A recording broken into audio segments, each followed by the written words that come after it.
Herkese merhabalar. Bu dersimizde imzamızı küçük gösteren detaylardan bahsediyoruz. Burada küçük, olumsuz ve güvenilir olmayan kişiliği ifade ediyor. İmzamızda bulunan karmaşık, üst üste binmiş, karartılmış, rötuş yapılmış, üstü karalanmış yazı parçaları buna dahil. Aslında bu seriyi parçadan bütüne bir yöntemle sürdürmek istiyordum. Yani temelden başlayarak ilerlemek benim için çok daha iyi olacaktı. Fakat YouTube gibi bir platformda buna yönelik bir talep olmadığı için giriş, ne yapmamalı ve ne yapmalı şeklinde 3 ders hazırladım. Belki ilerleyen zamanlarda Udemy gibi bir platformda böyle bir seri yayınlanabilir. Şimdi başlayalım. Yapabileceklerimiz daha fazla olduğu için ilk önce yapmamamız gerekenleri sıralayalım. Birincisi, yazarken düzeltme yapılan ya da eğimi değiştirilen imzalar.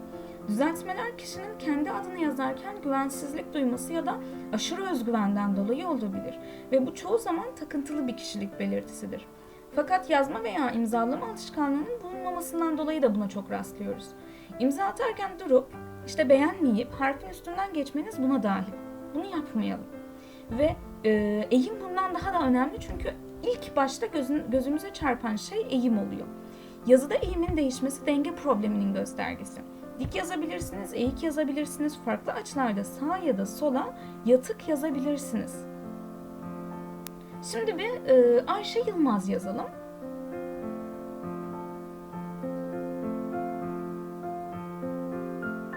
Şöyle bir baktığımızda imzada eğimin hep aynı olduğunu göreceksiniz.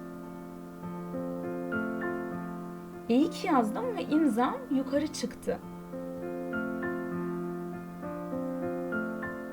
Fakat şöyle bir şey yapsaydım.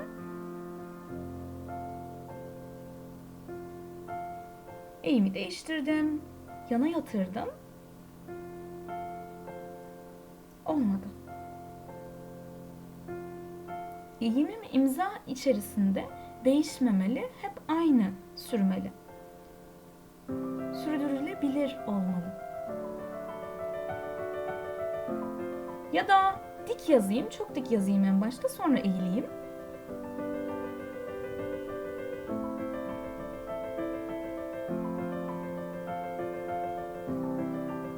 İmzamızda bunu istemiyoruz.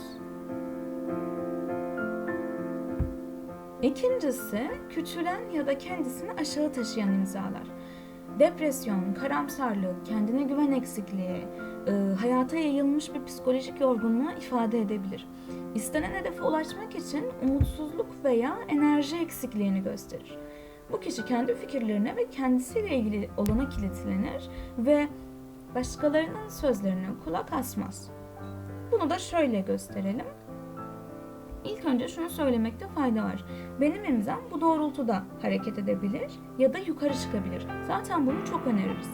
Fakat imzam küçülebilir ya da aşağı inebilir. Bunu çok istemiyoruz. Yine bir Ayşe Yılmaz yazayım. Silmek birazcık zaman alıyor. Yine Ayşe Yılmaz yazıyorum. Aşağı doğru indim.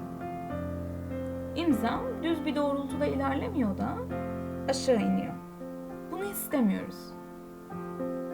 Ya da şöyle bir deneme yapacağım. Kocaman bir am var. Sonra küçüldüm nokta kadar kaldım. Sonunda bir vurgu olsun istiyoruz. Bir yukarı çıksın. Yani imzanız sonunda nokta kadar kalmasın. Mümkün mertebe bir atılım yapsın ve yukarı çıksın. Bunu sondaki Z ile ya da ortadaki Y ile de sağlayabilirsiniz. Vurgu olsun bir yerlerde istiyoruz. Yani sadece başta kalmasın vurgu, ortada ya da sonda devam etsin. Üçüncüsü tamamen okunaksız imzalar. Gerçeklerden kaçma, aşılmaz kalma arzusunu ifade edebilir. Kendisini olduğu gibi görmek istemez. Kendini korumaya sebep bir korkusu vardır. Belki. Fakat tamamen okunaksız imzalar günde çok defa imza atan kişiler için zihinsel çeviklik olarak da yorumlanır. Şimdi bir Ayşe Yılmaz yazayım ve hiç Ayşe Yılmaz'a benzemesin. Dalga dalga iner Hiç de hangi harfi yaptım hiç dikkat etmedim.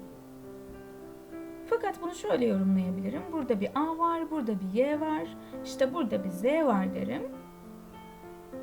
Eğer bulut imza tekniğiyle çalışıyor olsaydık bazı harfler daha vurgulu olurdu. Nasıl? Şöyle.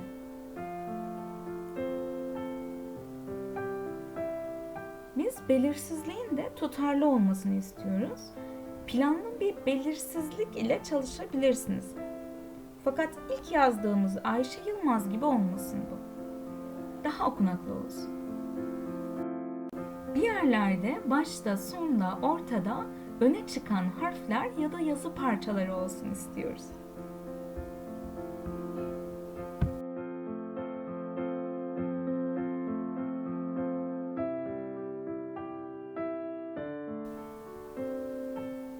Peki, dördüncüsü çok küçük imza.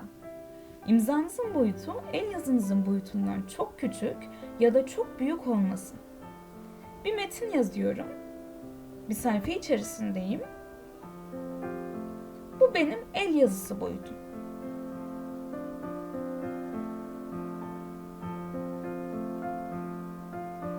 Sayfa boyunca bu boyutta çalışıyorum.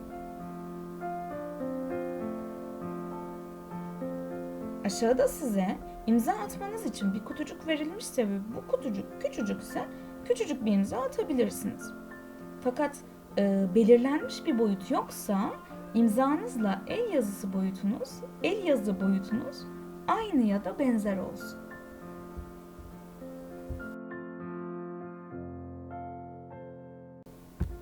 Ve beşincisi son harften geriye dönen imzalar. Bu tip imzaları biz de derslerimizde bir küçük değişiklikle çok çalıştık. İmzanın son harfinde yapılan düz ve hareketsiz geriye dönüş, geçmişe takılı kalma ve geçmişin etkisinden çıkamayarak gelecek üzerine düşünememeye işaret edebilir. İşte bu yüzden vurgulama çizgisini yazı yönüyle aynı yönde tutabilirim ya da vurgulama çizgisini isim ve soy isimden ayrı yazabilirim. Ve şimdi yine bir Ayşe Yılmaz yazayım.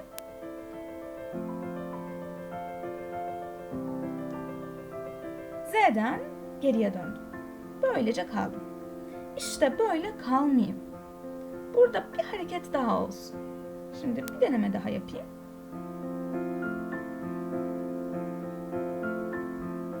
Burada ileriye yönelik bir küçük dönüş yapabilirim. Bu hareket size tanıdık gelecektir.